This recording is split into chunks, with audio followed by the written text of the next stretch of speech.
Mirë, teksa ishim duke folur mbi atë çfarë mund qëndroj dhe mund tjetë pikpyetja më e madhe nëse qytetarët deformojnë sistemin apo është sistemi që e krijon këtë devijim. Mimoza përmendi ato që në gjykimin e saj paraqesin disa aspekte që ndikojnë, pra dhe që sjellin situatën në cilën ne gjendemi. Pra faktin që shpesh ka trajtime të diferencuara, që do thotë nuk është e njëjta qasje për drejtues të caktuar automjetesh nga ana e institucioneve. Po ashtu përmendi edhe faktin që rrugët shpesh bëhen shkaktare të aksidenteve, si edhe mungesën e informimit, pra se sa të informuar janë qytetarët për të ditur dhe për të respektuar rregullat e qarkullimit rrugor. Megjithatë ka edhe komponent të tjerë, edhe zoti Asho përmendi edhe dy komponent pra që ne i veçuam në nisje, që kanë të bëjnë me lejet e drejtimit të automjeteve dhe makinat e importuara. Pra që i shtohen le të themi atyre hallkave që kanë nevojë që të shihen për të arritur dhe për të minimizuar numrin e aksidenteve. Pra mbi gjitha për të rritur ndërgjegjësimin dhe për të ulur numrin e aksidenteve që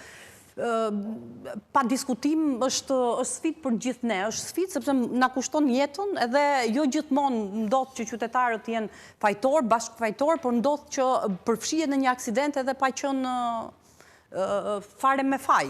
Pra, pa pasur asnjë faj. Duke pasur parasysh shifrat e Instatit. Po. Duke pasur parasysh edhe një opinionin tim duke u marrë me aksidente rrugore për ditë, unë kam dhënë një shprehje në fillim të këtij viti që kjo gjendje do vazhdojë deri në fund të 2027-s. Po pse keni vendosur këtë si... Pikërisht pra, aty do vija. Kam vendosur si kufi kohor, sepse këtu më përmbushen në numrat e atyre që i kanë marrë lejet e drejtimit pa dhënë me korrektesë maksimale marrjen e kësaj leje. Unë kështu e kam parashikuar, pra... Mendoni që nuk vazhdon? Të lutem, do të them. Mendoj se nuk vazhdon në atë shkallë siç ka qenë më para, kur drejtuesi i mjetit nuk paraqitesh fare për të marrë lejen e drejtimit dhe ajo i shkonte me post ose dorazi atje ku ai jetonte, brenda ose jashtë Shqipërisë. Pra, ka qenë një situatë dhe e tillë. E kemi mbyllur atë kapitull, nuk ekziston më, për arsye dhe të ca elementve të tjerë elektronik që janë futur, i albeni e tjera. Por ama, nuk mund ta përjashtoj. Ka më shumë kërkesë llogarie, por nga ana tjetër, koha që merret leja e drejtimit për mendimin tim profesional është e shkurtër. Nuk mjafton koha që ti të përgatitesh për drejtues mjeti që të vesh direkt dhe në rrugë. Por ama, duke ndjekur shembull e të huajve që janë shumë përparuar, dhe një nga vendet është Austria, që unë adhuroj për këtë pjesë, ku kanë thënë, një drejtues mjeti mbas moshës 18 vjeç e ka marrë lejen e drejtimit, deri në 21 vjeç mund të shkojë dhe të bëj praktik private në ambiente të licencuara për të stërvitur veten sa më mirë që kur të dalin në rrugë të jetë më i përgatitur. E para, sepse po të shikosh të dhënat e Instatit, deri në 25 vjeç ne kemi shumë pak drejtues mjetesh që shkaktojnë aksidente rrugore, sepse ekziston ajo frika, ai kujdesi e tjera. Në momentin që ne bëhemi të vetëdijshëm, se jemi të fortë tani, edhe fillojnë këto probleme. Pra leja e drejtimit sot ka një kornizim diçka më të mirë, edhe ai testi nuk është aq i lehtë për t'u marrë, po ndërkohë praktika bëhet në sy të shumë vetëve. Nuk bëhet si më përpara diku në përca rrugica kur ikje bëje. Atje kur veni për shembull te drejtoria e shërbimeve të transportit rrugor, është ngritur një poligon dhe atje në sy të gjithëve të shikojnë, pra në një lloj mënyre ka një çik kontroll mbi mesataren. Asnjëherë nuk mund të themi se nuk bëhet. Po bëhet akoma, sidomos në periferia se diskutoj fare. Po marrin Tirana kur dhe pjesa më e madhe. Për sa i përket rrugëve, duhet saksoja një gjë. Kemi një problematik jo vetëm në stacionet e autobusëve, por ne kemi shumë rrugë ku njerëzit nuk kalojnë dot nga njëri vend në tjetrin ku kanë tokat për të punuar. Në zonat bujqësore, ku nuk kalojnë dot se nuk kanë mundësi dhe prandaj detyrojnë që të kalojnë në mes karrexhatës dhe janë 100% për aksident rrugor. Ama kjo është pikërisht detyrë e shtetit, e cili duhet ta bëj funksionale, se në qoftë se ai ka rrugë anësore për të shkuar, nuk mban më përgjegjësi njeri, po kur ai nuk ka. Ju përmendet një shembull i cili është, domethënë, është katastrofë. Unë e kam parasysh shumë mirë. stacion autobusi, kush s'bret aty? Ata që duan shkojnë krahun tjetër. Pra në qoftë se ti nuk ju gjen zgjidhje, nuk e di pse rri, shkërkon policia që vendos. Jo, po çështja është nëse kjo gjë ndodh në mes të Tiranës, pra në kryeqytet. Jo, në mes të Tiranës, por në një zonë elitare, se nuk është edhe zonë thjeshtë. Ky është problemi. Pra duhet zgjidhur dhe në mënyrë urgjente. Ka dhe rrugë dhe lartësi edhe në nivel. Por, do më thënë, ideja është kjo, nuk kemi pse të ankohemi, ose t'i themi në televizor dhe dikush të kujtohet. Ti jeni të sigurt. Kushdo që na dëgjon, hap faqen, dëgjon tjetër gjëra. Nuk e kanë mendjen. Sot janë probleme të tjera për pushtetarët. Kaq. Problemet e shpejtësisë, mos respektimit të rregullave, do të thonë, problemet e shpejtësisë kanë qenë gjithmonë në shkaktarët kryesor, por këto kohët e fundit unë shikoj që shumë problem është bërë edhe përdorimi i celularit në drejtimin e mjetit. Absolutisht nuk ka nevojë të jesh fare polic rrugor të konstatosh vetë sapo dalon. Për cilën edhe janë rritur gjobat për këtë mas. Vetëm të syt nga një automjet që të kalon, të gjithë e kanë telefonin me ekran të ndezur, e kanë prerë sa ndalojnë diku për të vazhdu, për të navigu dhe për të nisur pastaj edhe pa mendje. Kështu që edhe kjo është një ndër fenomene që unë ja lë fajin policisë. Policia sa shkon dhe vë gjoba për parkim në lagje apo parkim gabuar, që në fundit ajo të shkakton stres, sepse e tensionon lëvizjen në ataks. Por, sikur ti më shoj më shumë përdorimit të celularëve në automjet ka për qenë shumë e suksesshme, si kanë qenë për rripin. Një herë një kohë nuk ka qenë sot vështirë të gjesh drejtues mjetesh pa rrip. Ti detyroje disa drejtues mjetesh vënin rripin, ishe fyerje për një pjesë të atyre që kanë këto makina të shtrenjta. Tani asnjë nuk e shikon. Megjithatë, përposa asaj që ne mund të themi dhe të evidentojmë se pa diskutim është shumë i rëndësishëm evidentimi i çdo problematike, sepse vetëm duke pasur le të themi një pamje të qartë të asaj që nuk funksionon, mund të gjenden edhe apo le të themi mund të krijohen mekanizmat se si duhen adresuar. Pra mund t'i qasemi përmes zgjidhjeve në secilin rast. Situata është të paktën e shtruar deri më tani dhe në kontekstin që ne e paraqitëm, dalin që janë shumë çështje. Pra është jetë komplekse dhe kërkon një zgjidhje specifike në secilin rast. Edhe mbi gjitha kërkon një bashkërëndim. Pra bashkërëndim të shumë aktorëve. Përderisa ke modele. Pse duhet kemi polis rrugor në përgjith akset kryesore, kur në fakt nuk arrin të parandalojnë asnjë lloj aksidenti. Nuk ka ndodh, edhe pse në aksin Tiranë-Lezhë apo Shkodër ti shef polic, sa e ke kaluar madje një polic në rrugë, hasesh në një aksident. Nuk janë efektiv.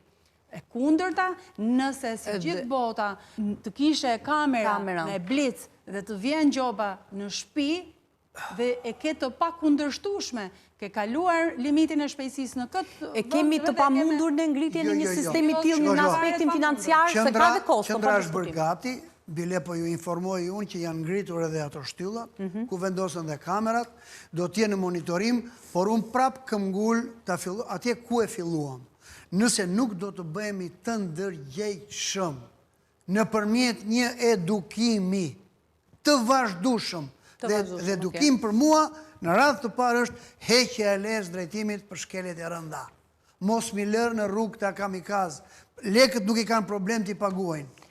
Sepse problemi më i madh. Po edhe pa leje drejtimi nuk e kanë problem t'i japin makinës. Ka një gjë. Në 93-shin Gjermani se këtë e përmend, sepse ati po t'i hiqe lejen e drejtimit. Nuk pyese sa i vendosje gjobë, e lije pa punë, sepse punët ishin të tilla në distancë, ku ai nuk mund të shkonte dot. Dhe në qoftë se ti ja ke heq njërit lejen e drejtimit, sa jemi ne? Sa makina janë? Në qoftë se ti hiqet një herë leja e drejtimit me afat 6 mujor ose 1 vjeçar, dhe ti e përsëritës bërë kësaj periudhe. Po edhe kjo, ju përmendët që ne i kemi të skeduluar ata që janë problematik dhe nuk ndërhyet. Po edhe kjo tani... Vim tek ajo që tha shefja, te diferencimi. Po të doptit prap do goditen dhe nga kjo mas. Aty jemi tek ai diferencimi. Në qoftë se ne nuk do t'i diferencojmë, po edhe kjo të doptit do godas. Ata që nuk kanë nguroj. Shteti ligjor vetëm kështu vendosat. Unë kam parasysh drejtus mjetesh shqiptar që bënin këtu të fortin, kur kam pas rastin i kam parë në për Europë, ishin më i butë se qëngi më i butë. Për para se ta pyes pak Vetëm sa për ta replikuar pak. Atje ekzistojnë kamerat, teknologjia, më mirë t'ishte në këto raste të investoj shteti se sa t'investoj duke ju heq shërbimet qytetarëve në Benja, kjo është gati. Të mos ekzistojnë shërbimet reale, por kjo ja u heq nga shpina një polic apo një grup policësh që zën një qoshe, zën një kthes në mënyrë të qëllimshme për të zënë në faj një që edhe mund mos e di që aty është kufizim shpejtësia apo diçka tillë. Pra, mënyra selektive e të vënurit të gjobave. Apo rrëshqitja nga gjoba duke e dhënë një Jo, monitorimi do jetë online dhe për shumë matja shpejtësisht nuk do bëhet më në atë moment që të kap. Po do të bëhet që nga pika A në pikën B, që shpejtësia e lejuar është 90 km/h, në qoftë se të del 100, sepse ke hecur me diferencë, trak të thot të vjen gjoba dhe nuk diskutohet më. Inshallah funksionon në këtë mënyrë. Një automjet që ecën me 150-200 orë në një autostrad, duhet t'i ndezi gjitha alarmet e kamerave që ekzistojnë në për rrugë, sepse ai është duke shkuar drejt një ngjarje, drejt një aksidenti fatal. Qiko, në qoftë të se, unë eci me 150, po themi nga Durrësi në Rogozhin, që dhe nuk ka dhe në qarkullim kështë si shfarë. Në qoftë se unë mbri në Rogozhin dhe më kap ka ajo kamera inteligente, për një ko X, sepse s'ta bëj do t'ashit, se mund t'a bëj logarin, ka X, të vjen direkt gjoba dhe të thot, nuk ka nevoj të të pyesi fare. Ajo është me 90, ti du t'a bëje për 5 minuta, ti ke bërë për 3 minuta, të vjen gjoba direkt dhe nuk diskutohet, bila ajo kap. Jo vetëm shpejtësin, kap dhe ripi, kap dhe celularin, dhe i ka në kohë reale bashkë me foto. Këto deri tani kanë funksionuar, por unë ngelen tek ajo pjesë. Leje e drejtimit të hiqet, sepse ka nene të cilat ta heqin, po kaloj shpejtësia mbi 25 km/h, edhe në qytet, të hiqet leje e drejtimit, ta mban policia, s'do jesh me makinë. Ky është problemi. Po ka 2 vjet, një vendim i drejtorisë përgjithshme, mos ja hiq thot atë, edhe kur futen me të kuqe. Futen me të kuqe ti, sa heq njëri. Mjafton të paguar 200.000 lekë, a 300.000 lekë sa është gjoba. Nuk shkon. Nuk shkon. Mirë, për para se ta pyes Mimozën lidhur me sigurimin vullnetar, që pavarësisht fushatave që mund t'ja ndërmarrë vion tjetë në nivelet ulta, pra nuk janë mjaftueshëm qytetarët të ndërgjegjësuar për sigurim vullnetar, dhe kjo vlen për qoftë për jetën, qoftë për pronën, biznesin, etj, por dua të mbetemi tek një komponent i fundit, tek makinat e importuara, duke qenë se numri i këtyre automjeteve është rritur dhe të paktën ajo që është pozitive edhe nga dhënat e drejtorisë së përgjithshme të shërbimeve të transportit rrugor është fakti që mosha mesatare është gati 9 vite e këtyre automjeteve, por sa të sigurta janë dhe sa i përshtaten ato infrastrukturës rrugore. Kundërshtimi im ka qenë vetëm në një pikë se po na vinë makina nga Amerika, Kanadaja dhe Koreja, për të cilat në mendimin tim profesional nuk kanë të njëjtat karakteristika si makinat e prodhuara në Europë. Po t'jap vetëm një shembull shumë të thjeshtë dhe me këtë po e mbyll. Drita e sinjaleve të makinat që vinë nga Amerika është e kuqe, nuk është e verdhë. Si do ta konceptoj unë se është sinjal për të kthyer matjes apo djathtë apo është dritë frenash. Është për profesionale direkt. Dhe këtë kështu e ka në Amerika, por nuk e ka Europa, se Europa e ka të verdhë. Ose sigurim pasive dhe aktive të mjeteve, Azia nuk e ka një lloj me Europën. Unë kam kërkuar homologimin që në vitin 2014. As më ka dëgjuar njeri dhe as po më dëgjon njeri. Unë vazhdoj t'i them, sepse unë kështu e mendoj dhe kështu e di. Pra, të mos hudhikemi shumë nga çmimi i ulët që na vjen, duke patur parasysh se çfarë makina kemi në qarkullim. Sepse diferencat e çmimeve kanë një logjik ekonomike për cilën nuk mbaj përgjegjësi. Por ama nga pikpamje teknike kam aftësi për të thënë, këto makina që vinë, a funksionon homologimi, a kemi neve një institucion shtetëror, që t'i shikoj këto letra, janë apo s'janë të, sepse ne pretendojmë të hynë BE, dhe BE-ja ka kushte jo të rrepta, të jashtëzakonshme të rrepta, nuk të lë. Kaq. Mirë, jemi drejt fundit. Moza, siç përmenda, pra sigurimin vullnetar, të dhënat nga autoriteti mbikëqyrjes financiare tregojnë, duke mbetur pra dhe duke bërë bisedën pak më në makro për sigurimin vullnetar gjatë periudhës 2025 pra nga janari deri në prill, Kanë arritur rreth 3 miliard lek, apo diçka më pak se 30 milion dollar, dhe një numër apo një shifër kjo më e ullët në raport me një vit më parë. Duket se jemi ende jo mjaftueshëm të ndërgjegjësuar sa i takon këtij sigurimi apo jo. Pse vjen kjo? Vazhdojmë të mbetemi te çështja e edukimit, është e vërtetë ajo, por edhe e keqja, besojmë ne, më e madhe për sa i përket tregut sigurimeve, është që qytetarët e konsiderojnë si taks. Sigurimet nuk janë taks. Në fundit, ti duke u pajisur me një kontrat, me një policë sigurimi, ti pret, largë qoftë të mos e presësh asnjëherë, ta marrësh atë shërbim, se presupozoj që të kesh dëm, por është niveli shumë i ullët i edukimit, i shoqëruar me një nivel të ullët ndërhyrjesh. Edhe shteti këtu ka, le të themi, ka pak faj, ka gish që nuk ka arritur të nxjisë, sepse ndërgjegjësimi bashkë me disa incentiva nxitëse, në fundit do t'i shërbenin vetë gjithë qytetarëve që kanë kontrata sigurimi në duart e tyre. Pse e them këtë? Të jesh i siguruar do të thotë një herë e para të kesh një lloj pavarësie. Nëse ke të siguruar pronën dhe një ngjarje ndodh, siç po shohim shpesh, qoftë nga fatkeqësitë natyrore, qoftë nga ato të rastishmet, siç pam dje më së fundi një zjarr të një banesesh, përthim bombule, pra ngjarje aksidentale që çojnë në dëme shumë të mëdha ekonomike, të cilat do ishin menjëherë të rikuperueshme nga ana financiare nëse e ke pas të siguruar atë pronë. Kjo është pavarësia ekonomike që të bën të mos i drejtohesh as shtetit, as skemave të ndryshme, sociale, ndihma që po shikojmë rëndom, por ti ke paguar një prem sigurimi dhe prona jote është e siguruar dhe kompania e sigurimit është menjëherë aty për të dëm shpërblyer në masën që keni rënë dakord. Çfarë ndodhi me paketën ligjore që erdhi fill pas tërmetit të 2019-s për ta bërë të detyrueshme sigurimin nga... Kjo është ajo që shteti jonë është një hap mbrapa përsa i përket nxitjes së qytetarëve.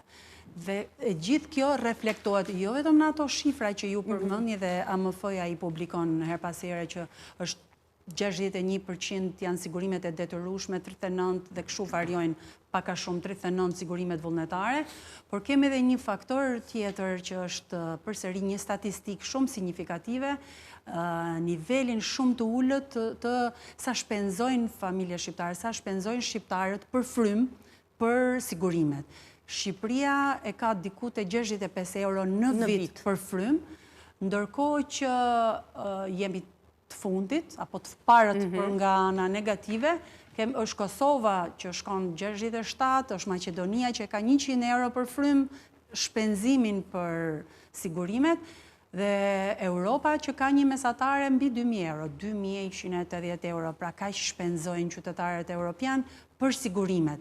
Dhe më besoni këtu pjesën e tyre kryesore dhe zënë sigurimet vullnetare, sepse është sigurim vullnetar, sigurosh pronën, sigurosh shëndetin, të sigurosh përgjegjësinë ndaj palëve të tretat, sigurosh profesionin, pra disa lloje produkte sigurimesh që ekzistojnë në tregun shqiptar, të gjitha kompanitë e sigurimeve i kanë, por qytetarët shqiptar nuk i njohin, nuk i duan. Mirë, pjesa nuk i njohin nuk është përgjegjësia e institucioneve, është përgjegjësia edhe këtyre kompanive që duhet t'i lançojnë dhe të ndërmarrin fushata. Të gjitha janë të lançuara, ashtu siç është tregu, siç është sigurimi i pronës i lançuar dhe qytetarët shqiptar, edhe pse kemi kaluar tërmete goxha të rënda, kishte një reflektim të vogël, por u harrua shpejt, pra jemi të edukuar, të keq edukuar, të harrojmë shpejt, por edhe të presim se çfarë shteti bën për ne.